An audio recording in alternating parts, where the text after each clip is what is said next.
This is a flash cartridge prototype for the WonderSwan. This prototype was produced by Ed Mandy, also known online as Flavor. He's also the producer for the Masta flash cartridge for the Neo Geo Pocket, which you can see right here. And he also produces the Game Pi Advanced DIY kit, which is a Raspberry Pi Zero kit for GBA emulation. This cartridge is the first of its kind. There are no other WonderSwan flash cartridges available for sale, and that's what makes this product amazing. It's important to remember, however, that the cartridge is still in development, and in other words, it's not really a perfect system and it still does have some flaws. The cartridge has been released for sale to the public and currently runs for $94.95 on the Flashmaster website. The cartridge that's available for sale can be distinguished from this cartridge by the green color of its PCB. The red color that you see here is only for the early adopter version.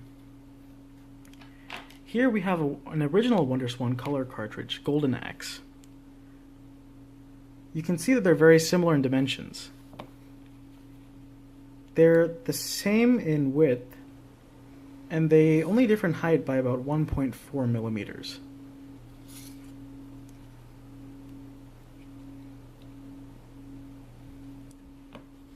The size difference is barely noticeable when the cartridge is actually in the console. So I guess now we can take a look at how it compares in terms of fitment with the original WonderSwan cartridge.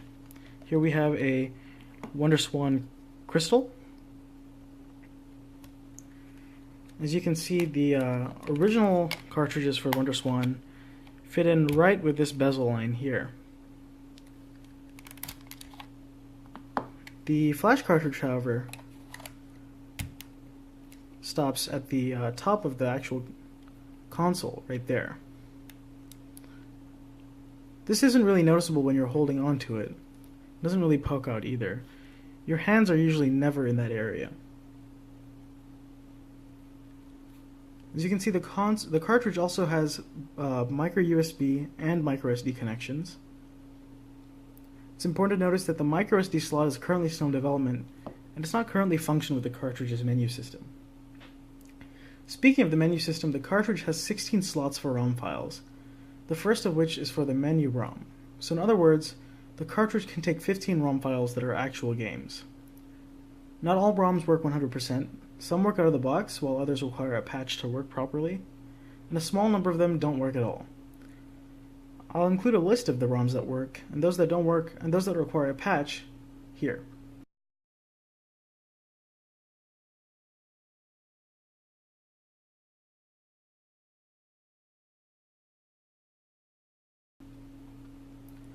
Another potential issue with this card is that it has shared static RAM for game saves. That means that saving one game can potentially overwrite another.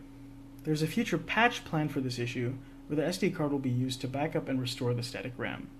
But for now, there is no solution, and there's no real timeline for when the patch will be released. To begin working with this cartridge, you need to connect the micro SD cable to the cartridge itself, and then connect the other end of the cable to your PC.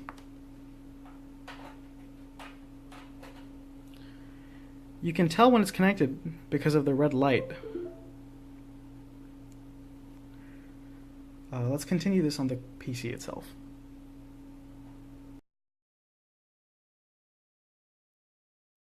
To get up and running with this cartridge, you need to go to www.flashmasta.com/software-downloads.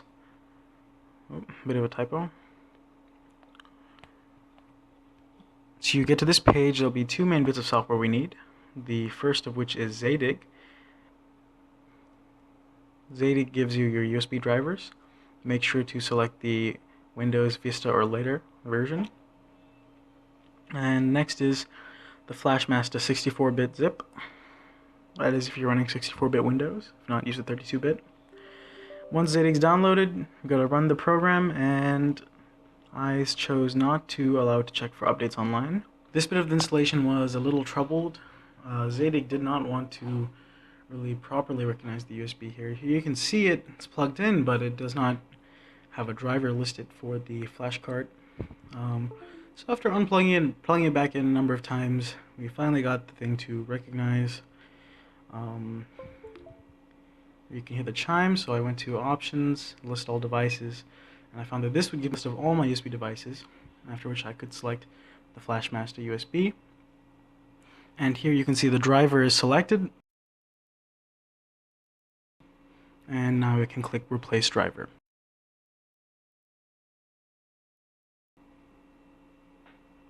Once the driver installs,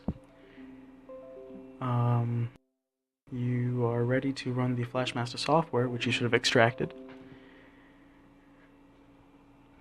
Here you can see it recognizes the cartridge, which it would not have if you did not have the right driver. And here you can see all of our game slots. There should be around 16. So what we need is the Flash Masta menu ROM, and that belongs in slot 1, the first cartridge slot. This will let you see all of your games and ROMs that you've uploaded. So once you have downloaded that and extracted it, go to slot 1 in the drop-down menu and click Flash Game Data. Then navigate to the directory in which you've installed it. It's a .ws file for WonderSwan, not WonderSwan Color. So make sure to change the extension and select the file. It uploads pretty quickly since it's small. And now you're ready to upload games, so download whatever games from whatever ROM sharing site you find and extract them. Find an empty slot on your Flash Masta and flash the games. It works for both WonderSwan Color and WonderSwan games. It takes a while to upload, but we just fast forward it right there. Here you can see I added Ultraman and Mobile Suit Gundam. And slot 16, which has Judgment Silver Sword.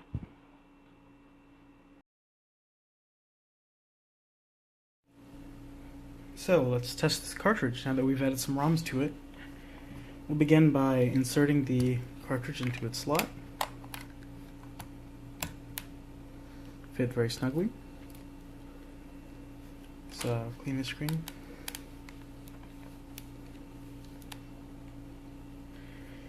And let's power it on.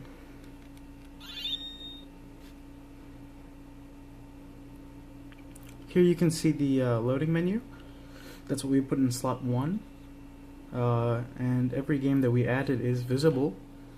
Dicing Knight, Final Fantasy, Ultraman, Mobile Suit Gundam, and last, Judgment Silver Sword. Let's test with Mobile Suit Gundam.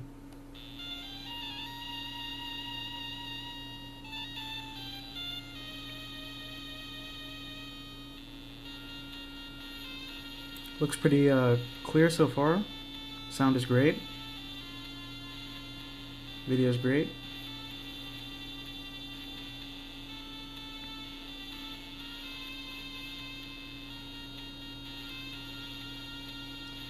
I don't know how long this cutscene is, so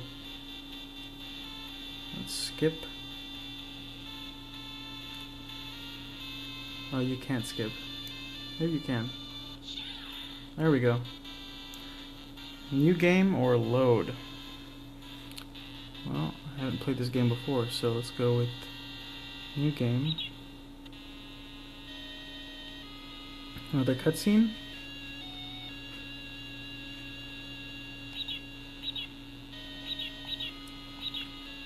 I wish they made some English games for this console.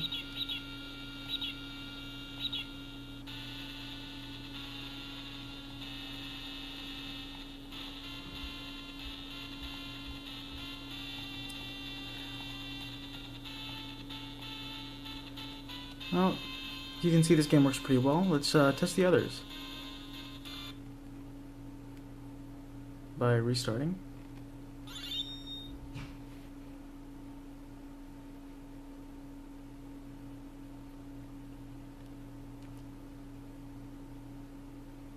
Oh,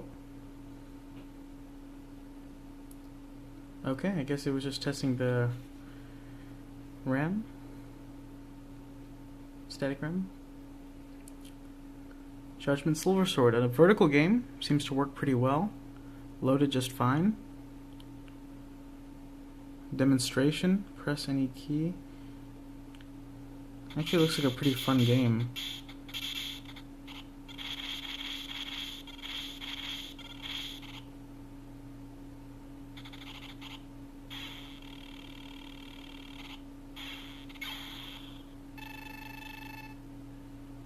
Huh. Let's get started. Easy. Oh.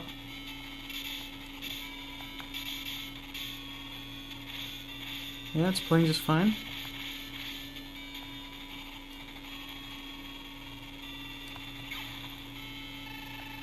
We have a shield and a shoot.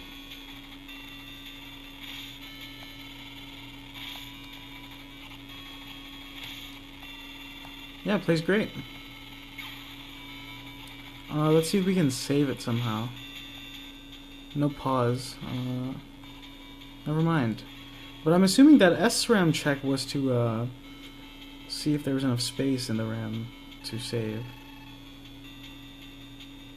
Third area. Oh, you can move up. Well, so much for that. Let's just kill ourselves and see what happens.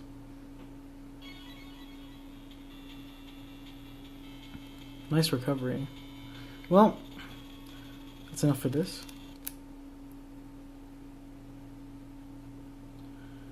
Yeah. So as you can see, the game works pretty well. I don't have any ROMs to demonstrate the save over function for. It would have been easier if I spoke Japanese. Then I would kind of be able to navigate the menus better. But at this point, there aren't many games that I know well enough to be able to demonstrate that saving issue or feature with you. That's it. As you can see, it's a pretty great flash cartridge, and especially considering how it's the only one of its kind, I don't see how I can't recommend it to anyone who's interested. Thank you.